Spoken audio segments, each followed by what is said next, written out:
estamos en que vemos todo en posiciones movidas, o sea, desplazadas, los ejes, ¿no? Que organizaban nuestro mundo en la perspectiva anterior. Entonces, en las palabras de Quijano, él absolutamente, rotundamente niega que él haga algo que pueda ser llamado de estudios postcoloniales, porque dice, en nuestro mundo, la postcolonialidad no existe. O sea, hace 200 años que, digamos, se fue la administración de ultramar, pero no estamos en un mundo descolonizado. O sea, no hay postcolonialidad, sino una colonialidad permanente, ¿no? La otra, son a veces formulaciones muy enigmáticas. La otra frase de él es: jamás nunca hablé en subalterno ni en subalternidad. Esa palabra no hace parte de mí, no forma parte de mi vocabulario. Entonces, algo que muy brevemente preparé es qué son esas dos maneras, que son también consecuencias de lugares desde los cuales pensamos, ¿no? Entonces, en los estudios postcoloniales, de una forma muy breve, y después lo podemos conversar si les parece, ¿no? Digamos, la preocupación originados en países del Asia sobre todo, y después el África, pero de donde en tiempos muy recientes la administración de ultramar se retira, o digamos, es expulsada. Entonces un tema muy central ahí es la construcción de las naciones, o sea, cómo va a ser un universo nacional legislado por un Estado nacional sin la administración ultramarina. O sea, el problema de la nación en gestación, que no es el nuestro, ¿no? Por aquí. El otro gran tema, y Said es uno de los grandes exponentes de este tema, es ¿dónde estamos nosotros? Se preguntan los asiáticos, los del mundo descolonizado recientemente, ¿no? En este sentido estricto. ¿Dónde estamos nosotros, las colonias o las excolonias? En el ojo del norte. O sea, cuando el norte construye sus narrativas, su literatura, su música, la ópera, hay muchos estudios en ese campo. ¿Dónde está en esa narrativa sobre los espacios de la convivencia y la sociabilidad de los centros imperiales? En algún lugar, en algún margen del escenario donde se desenvuelve la narrativa central, está apuntada la existencia de la colonia, aquel lugar subalterno a partir del cual el centro se propone y se reproduce, se reproduce y se discursa como centro. Ese es el subalterno, o sea, aquel colocado en el lado de afuera, en esa estructura que es binaria, y eso tiene mucha importancia para la política, tiene mucha importancia para las relaciones de género.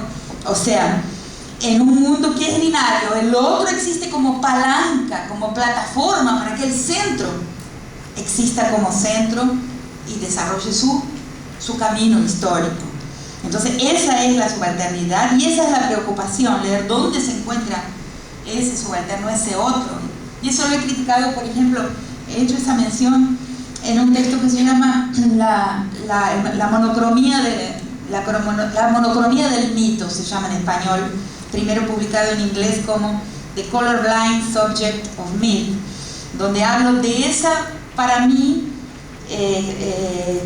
carencia o falencia de los estudios postcoloniales, porque lo que yo veía en mi antiquísimo etnografía de campo sobre las religiones afro-brasileras, que fue el tema de mi tesis doctoral, defendida en el 84, o sea, de muchas décadas atrás, yo veía que esos estudios no me servían porque el mundo que yo estudiaba tenía el ombligo en su lugar. O sea, era un mundo que, aunque dialogaba con lo que yo llamo hoy de una comunidad a puerta semiabierta, aunque tenía que, como un pliegue, convivir con la sociedad brasilera circundante, trabajar en ella, encontrar recursos para la sobrevivencia material en esa sociedad, esa comunidad tenía el ombligo en su lugar, el ombligo de la misma no había salido de su lugar. Entonces a mí cada vez que iba a los autores de estudios culturales o postcoloniales también,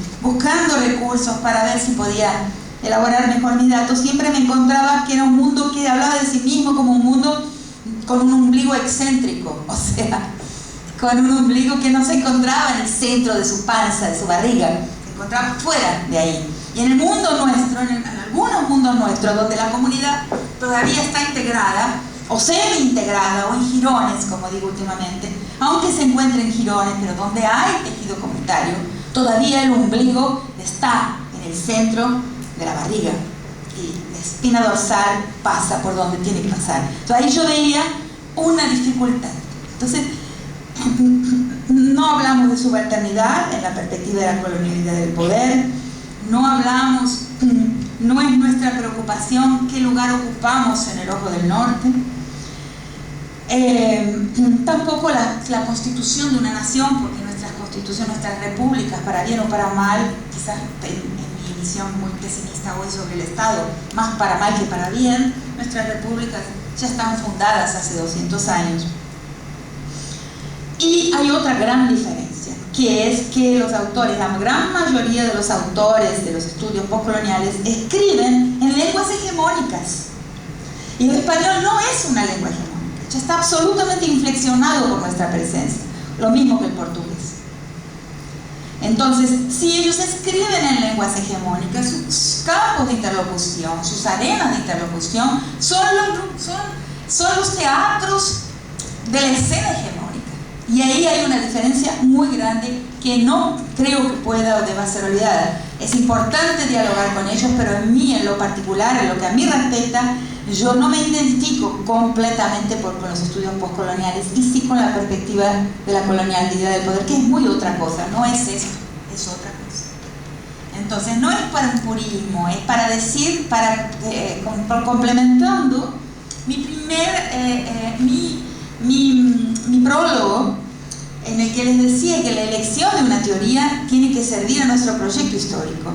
Y un proyecto histórico se concibe, se genera a partir de donde estamos, de donde vivimos, de los mundos con los que convivimos y desde nuestras realidades, que es lo que nos cuesta mucho, muchas veces, ver. ¿Por qué? Porque la universidad donde nos formamos es eurocéntrica, profundamente racista, profundamente eurocéntrica, nos enseña a ver con los ojos del otro nuestro propio mundo. Entonces, eso es lo que aprendemos en la universidad, aprendemos a cómo nos mira el otro, y además lo aprendemos mal, porque es una presión muy grande sobre la manera en que nosotros miramos los mundos que habitamos. Muchas veces en mi clase, en mi sala de aula en la Universidad de Brasilia, dentro de los estudiantes les digo, ven, necesita un cable cayendo, el picaporte está roto, no hay aislamiento acústico, la mesa está completamente sucia, mi silla está frágil, se puede romper. Bueno, ven, esta no es una universidad del norte. Entonces aquí es que estamos pensando lo más difícil. Quizás en las religiones afro-brasileras, que como les dije, 4 décadas atrás, 3 décadas y media atrás estaba estudiando, la gente cuando está en el ritual principal, cuando está en el toque, cuando está en el ritual más importante, con cual que sea, en Porto Alegre, en Salvador Bahía, Recife, San Luis de Marañón, Belén de Pará, cuando llega el orixá y entran en posesión, saltan los zapatos. O sea, ¿por qué saltan los zapatos? Porque el pie tiene que tocar el suelo, no puede tocar el zapato, tiene que tocar el suelo. ¿Por qué tiene que tocar el suelo? Porque el suelo es África. Entonces, eso es lo que tenemos que hacer, es una buena metáfora para lo que yo siento que tenemos que hacer en las universidades, y no conseguimos. Primero, porque nuestros colegas nos lo impiden. Y segundo, más importante todavía, porque nuestros colegas se lo impiden a nuestros estudiantes, que toquen con el pie el suelo de donde estamos realmente, que miren alrededor. Solo mirando en realidad alrededor y tocando con el pie la tierra es que vamos a poder pensar de una forma mínimamente aceptable en nuestro mundo y tiene una dimensión irreductiblemente, irremediablemente material. No es una cuestión de ideas, es una cuestión de materialidad, de corporalidad. Entonces, los estudios, nuestra perspectiva, hablamos en español y en portugués, que son, como dije, lenguas profundamente inflexionadas por la existencia de nosotros. Que las hablamos diferentes, que son profundamente diferentes a cómo se llaman en sus países centrales, y que están totalmente apropiadas y en muchos casos, como un ícono, o sea, para mí, de lo que una estrella guía de la perspectiva latinoamericana, Arguedas, están inflexionadas por el quechua. Eso mismo pasa también en las lenguas del mundo asiático, pero sus autores participan muy activamente de la interlocución en los espacios donde se habla en francés e inglés. Básicamente es eso. Y nosotros, por la lengua española, que es periférica con relación a la historia del pensamiento, tan periférica como los mundos que colonizó, sin ninguna duda, nosotros, y el portugués también, nosotros no hablamos en esas lenguas hegemónicas. Y entonces, ¿cómo es la perspectiva de la colonialidad del poder? No se trata de una tomada de conciencia de la distancia del norte, ese no es el tema. No se trata siquiera de una idea de una dependencia, o mucho menos se trata de la idea de un subdesarrollo, de algo que nos falta, de un estado de carencia. Muy por lo contrario, en la perspectiva de la colonialidad del poder, es América que inventa Europa. Es de América. Los otros días estuve en Potosí, eso es Marx puro, o sea, es Potosí que hace posible el capitalismo en nuestro mundo, en nuestro paisaje, y es algo que nos falta, es muy importante, una teoría del paisaje que realmente nos sirva. Nuestro paisaje que se inventa la modernidad, el capitalismo, el desarrollo, el blanco, Europa, es a partir de nuestra situación en el mundo, de nuestros cielos, de lo que vemos, es que el mundo hoy hegemónico es inventado. Entonces es un camino a la inversa. El pensamiento de la colonialidad del poder es un camino a la inversa, es un camino sobre el poderío de nuestro horizonte, el poderío de nuestro paisaje, que, claro, ha sufrido una guerra, y esa es la otra cuestión. Hablamos muchísimo de la desigualdad, de la colonialidad, de la poscolonialidad, de las formas de opresión, y nos olvidamos, y casi, es una cuestión, casi una forclusión lacaniana, porque no hablamos de la guerra, o sea, no hablamos de que la posición en que nuestro continente, explorado, rapiñado materialmente y también en las ideas que ha producido, nosotros mismos robados y rapiñados, nosotros intelectuales robados, rapiñados por el mundo central.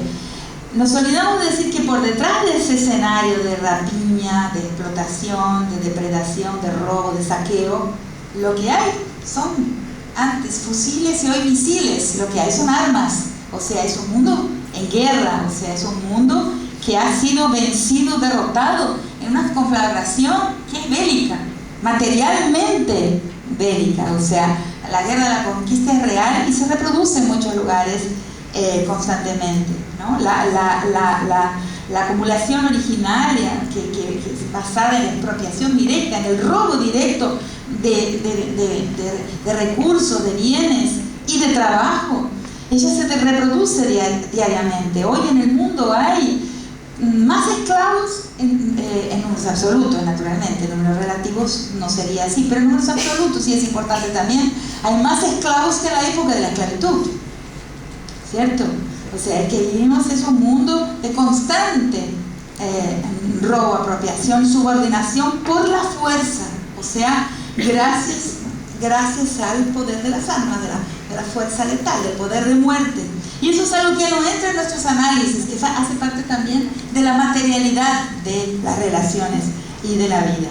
Entonces, en esta esta perspectiva, que es la perspectiva de la colonialidad del poder, dialogamos en nuestras lenguas periféricas en Europa, no hegemónicas, y hablamos de una importancia histórica en la emergencia de la episteme, en la emergencia de las categorías con que hoy podemos narrar la historia, la importancia de nuestro mundo, de nuestro horizonte, como generador, o sea, como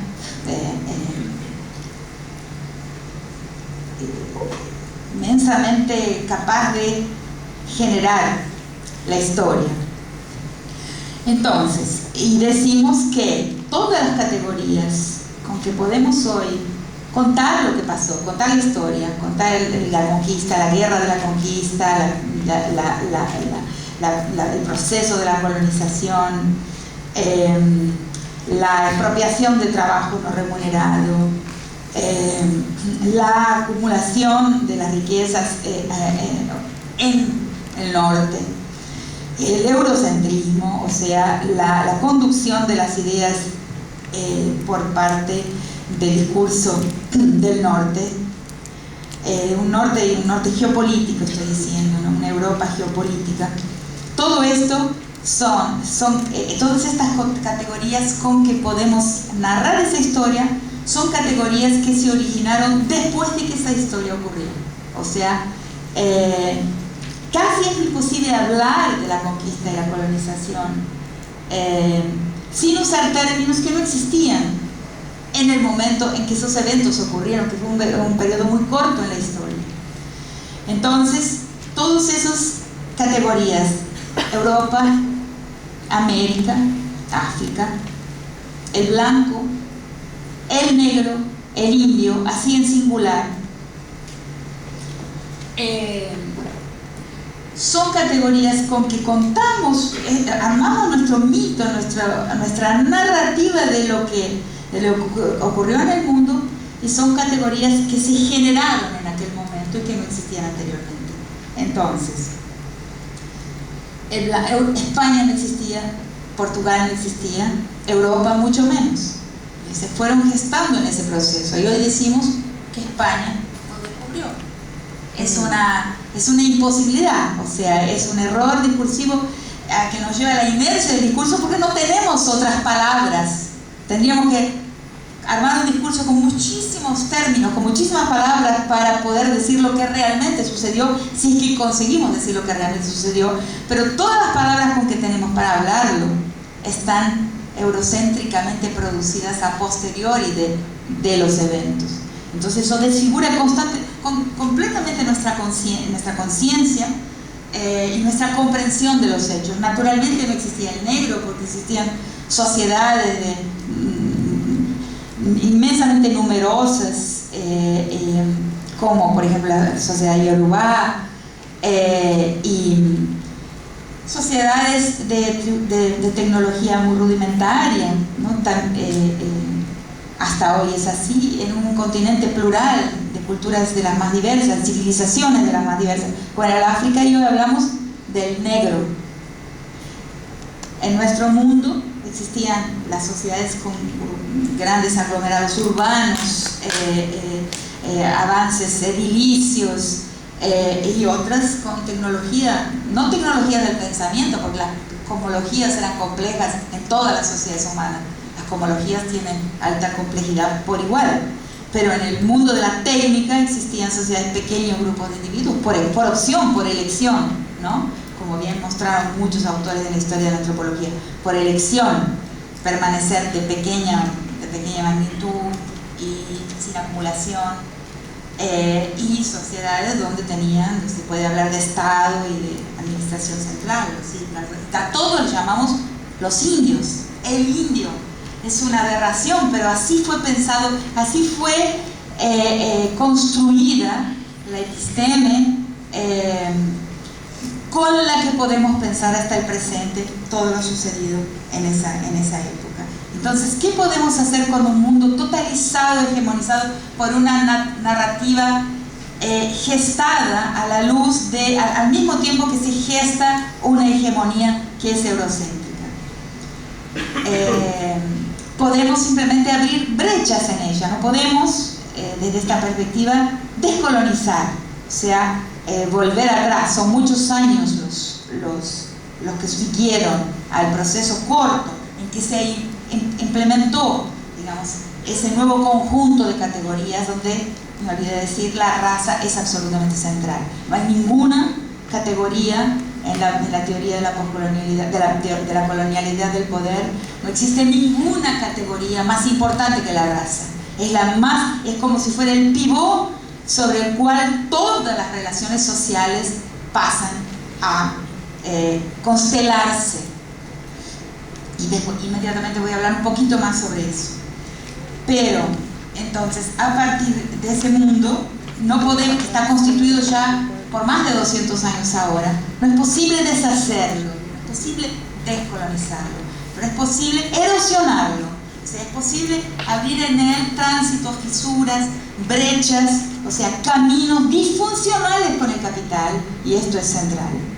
No pueden ser caminos complementarios, como mucha gente quiere, con el capital. No pueden ser caminos complementarios con relación a la perspectiva global del mercado.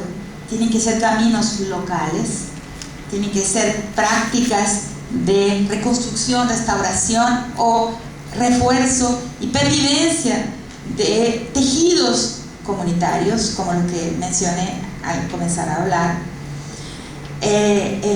metas históricas, digamos, de una forma de vida que pase por esa disfuncionalidad con las metas de la acumulación, o sea, disfuncionales con el capital, con el desarrollo y con la meta de inserción, de insertación global en el mercado global, que infelizmente es lo que nos está conduciendo en este momento a los mejores gobiernos que hemos tenido. O sea, no existieron, yo creo, esa es mi postura para nuestro continente, mejores gobiernos que Evo, que Chávez, que Cristina. Son grandes gobiernos, pero sin embargo, ellos tienen la pretensión a una insertación en la economía global, en el mercado global, en detrimento de lo local, que para mí no es la meta histórica, que percibo en esto una repetición de las metas de los gobiernos del pasado. Es una pena, es una lástima, ¿cierto?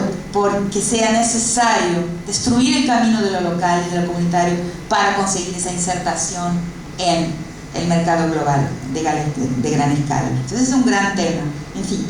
Pero lo que estaba afirmando aquí es que una perspectiva como esta lo que quiere es abrir esas brechas que erosionan, que desmontan, que desestabilizan el camino del capital, el camino de la modernización, el camino de la globalización, el camino del mercado global, y que desestabilizan también la centralidad de la raza en la organización del mundo. Ahí voy a pasar rápidamente, no tengo mucha idea de cuánto tiempo hablé, a una segunda parte que se desprende de esta primera, y donde coloco el género la cuestión de género en su debido contexto.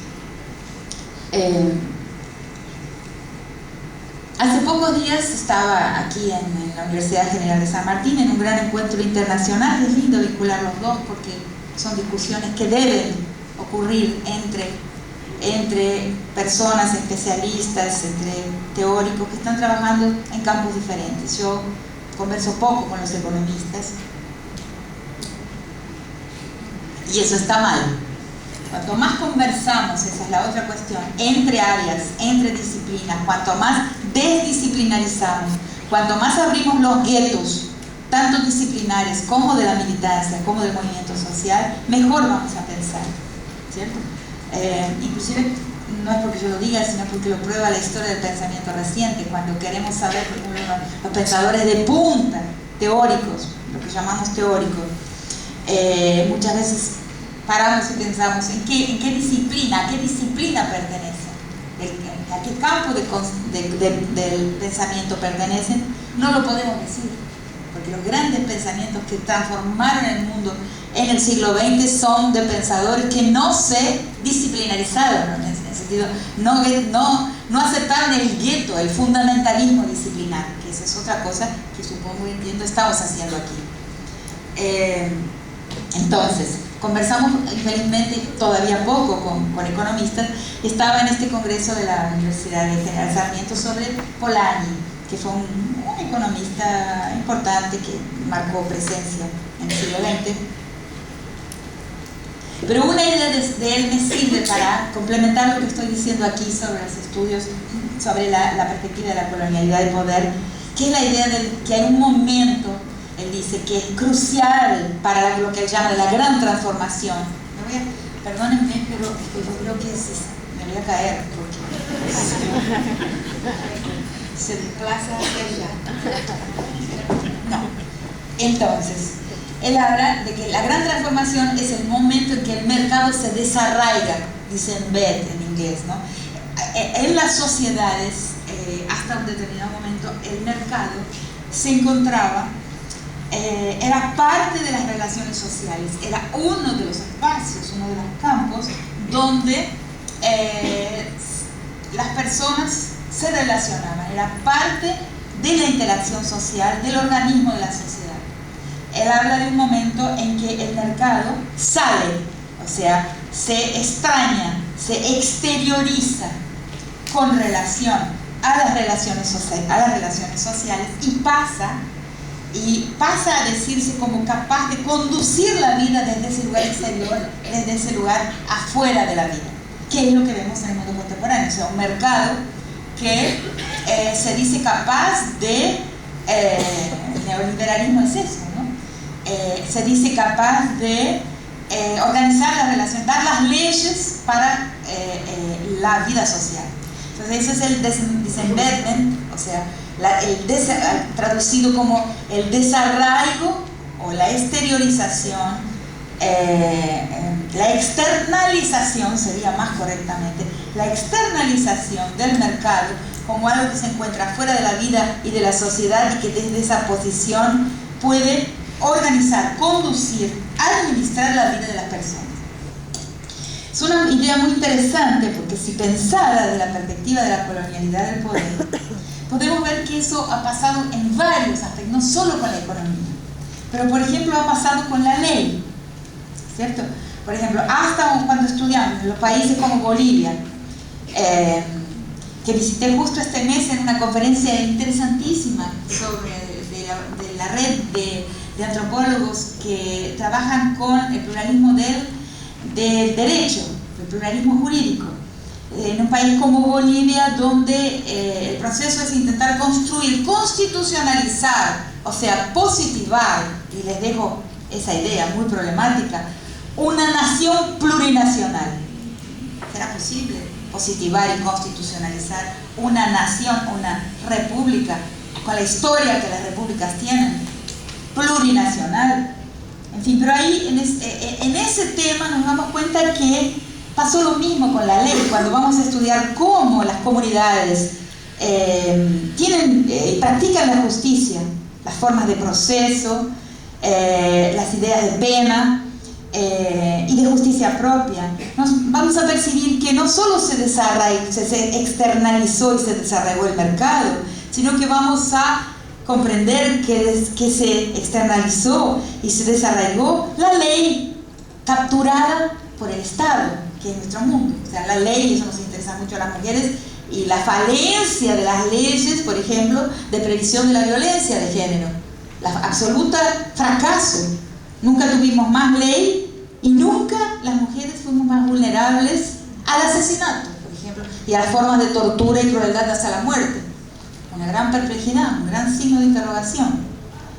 Entonces la ley se externalizó y fue capturada por el Estado, que a su vez es, digamos, quien, digamos, organiza, administra la esfera pública y a partir de la esfera pública toda la sociedad, en un proceso que hoy le llamo el totalitarismo de la esfera pública. También la ley se externalizó. En la sociedad la ley no es así. La ley es un debate permanente para ver qué se hace con un infractor, para que no impida la continuidad de la comunidad. La ley no tiene como su meta castigar o desterrar a una cárcel o encarcelar, pero tiene como meta hacer ¿Qué se hace con aquella situación para que se pueda seguir viviendo con relaciones comunitarias y en una vida colectiva? Entonces es muy distinta, la ley se externalizó también. Y lo vemos en otros campos, la ciencia, ¿cierto? Una ciencia de objetos, una ciencia cartesiana. O sea, hubo un proceso, que es el proceso donde se estructura el mundo que conocemos, que es el proceso donde se, estructurado por un patrón de colonialidad, que significa también, en autores como Quijano y Miñolo también como un patrón de externalidad, ¿cierto? También ahí se organiza el conocimiento, Castro Gómez, ¿no? O sea, desde un lugar fuera de la vida, ¿cierto? Sobre las cosas objetos, sobre las ideas objetos, sobre los cuerpos objetos, ¿cierto? También la ciencia se externaliza, la ley, bueno, se externaliza también la política, capturada por esa esfera pública. Quien no habla en la esfera pública no hace política. Antes no era así.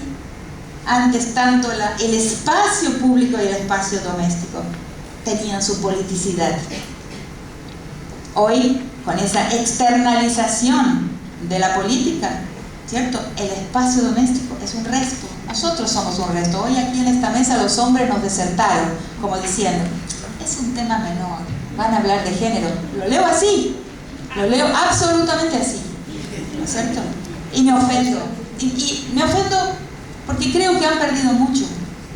Que esos hombres que se fueron a actividades mucho más importantes que discutir con una profesora que estudia cosas de mujer, ¿cierto? Empobrecen su universo, porque las cosas de mujer son absolutamente centrales para todo lo que estamos diciendo.